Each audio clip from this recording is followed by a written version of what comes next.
we can be pretty sure that these words actually were heard in this part of Galilee.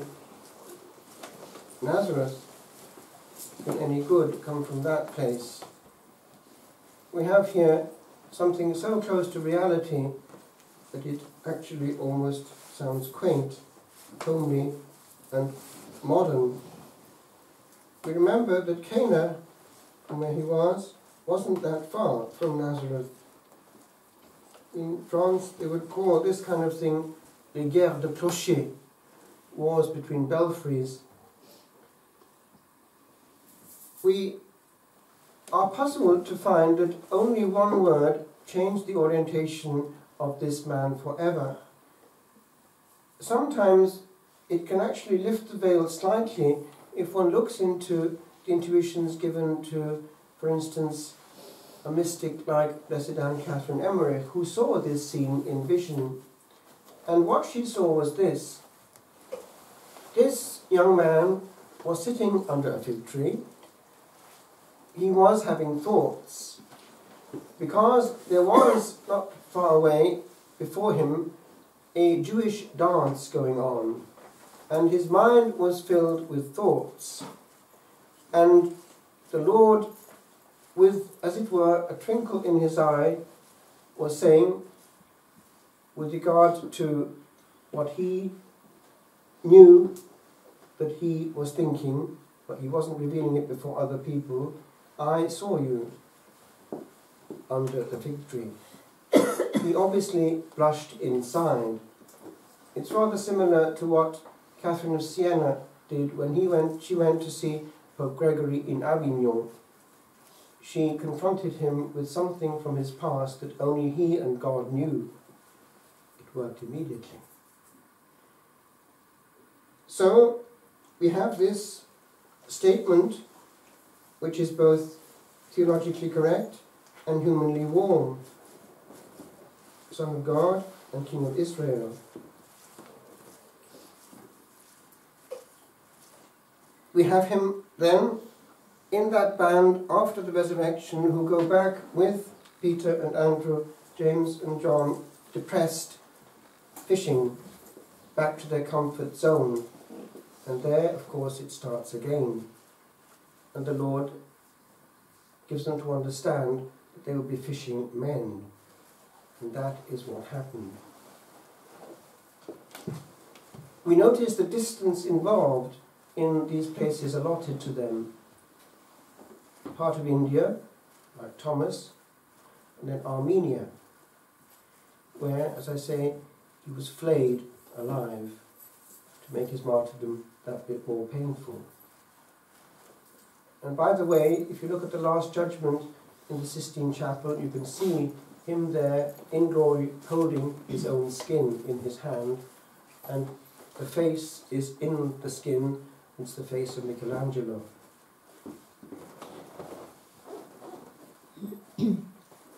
With regard to the way that this man could have gone, it concerns us actually. He was just an ordinary man of Galilee, would have gone unthought of and unnoticed into the ocean of time.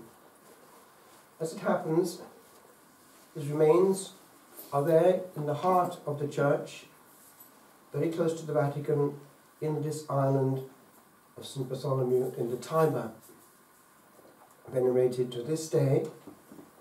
And he is a reminder in that position of what actually the use of time is. Now remember, we have one thing in common with Bartholomew.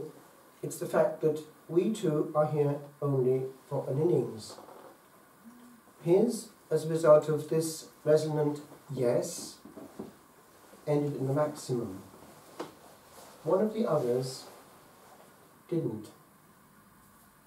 They had the same grace. And that same Blessed Anne Catherine Emmerich also saw in vision the first encounter between the rabbi, the saviour, the teacher, the shepherd, and the redeemer, and the one who was to betray him. And when he saw him, there was, as it were, a shudder going through his being. He could see 2 ways ahead. But because of his participation in the complete knowledge of the Godhead, he knew which actually would prevail. Teresa of Avila actually was given, in a strange mystical experience, knowledge of something similar in her own case. She was given to understand that certain souls of great energy can either become or have to become either great saints or great sinners. And in one very strange experience that she had, she seems to have left her body and been transported into the beyond and shown, wait for it, the place which would have been hers and could yet be hers in hell. In other words, she was quite free to say that resonant yes or that equally resonant no to the proposition of the delicate bridegroom. And so are we. That is actually one of the differences in understanding of the work and action of grace between Catholics and Protestants. That we actually do emphasize that there has to be this collaboration. It's not just acceptance. Now, that leads then to a corollary, that there is merit. We are all the time totting up or losing. At the end of each day, we have grown one bit nearer the end, and we have also totted up or taken off. We are turning a page every time we say our night prayers and close our eyelids. There is a chapter writ indelibly, writ for all time and all eternity. A day will live forever on our copybook. One time in France, I was translating over a period of quite a few weeks this long manuscript from the Beyond. It was the contact between a dead nun and the one who tried to warn her, the other nun, who was a good nun, who became superior eventually. And she was doing her purgatory for her, partly because she was in trouble, because she'd not listened to the warnings of the other one. And as a result of that, we have, over a period of years, bits of unveiling of the mystery of the beyond. And one thing that comes through very clearly is this use of time, and how in the beyond, for the first time sometimes, we realize what time was and how it could have gone, and how precious one moment of time was on this side, when change and merit is possible. And in one passage of this quite dramatic manuscript of Purgatory, it goes in this vein. Imagine the life of a soul from one day to the next, wasting time, not being in communion, not thinking of merit, not thinking of being in a state of grace. At the end of one day, of 2 days, 1 month, 2 months, and by the end of the year, how much merit and therefore time has been lost. And over a whole life, what the copybook is when they come to this side of the equation. Now, we happen to be here through responding to divine grace, an invitation, come apart and rest a while and listen to my word, and I will minister to you.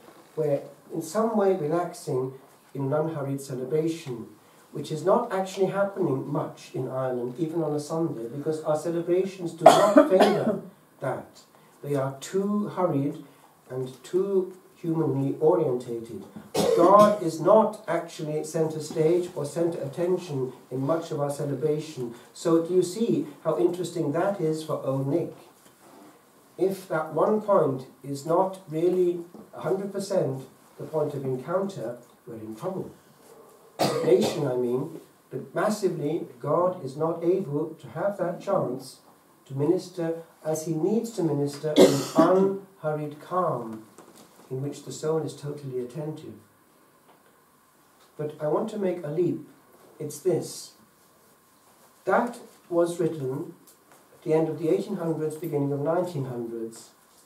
Now, a soul waking up on the other side has more stuff to catch up on and more clutter to sort out. Because compared with the life in the 1800s and beginning of the 1900s, we are far more damaged and far more likely to be in a situation of surprise when it comes to the opening of the soul's eyes. Because if you look at our day, it is made up all the time of messages, of other people's thoughts, of absence of intimacy and serenity. I mean in his company and with him alone. He can't get through.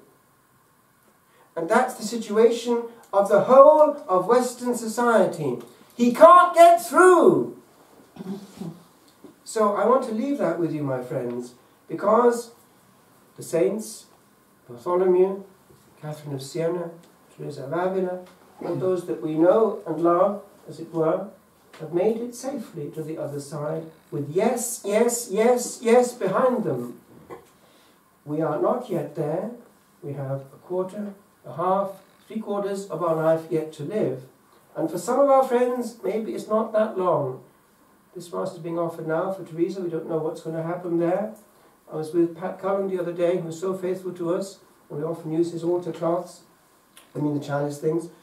I anointed him the other day in the Mater Private, in good spirits, but I think not in any illusion about the gravity of his state. By the way, remember that. Even in his situation, he's always beaming from ear to ear and make the other person smile and always asks, how is so-and-so? That's the way to take suffering. I leave it with you, my friends, because that's what merit is made of, concretely. Little things, tiny little things.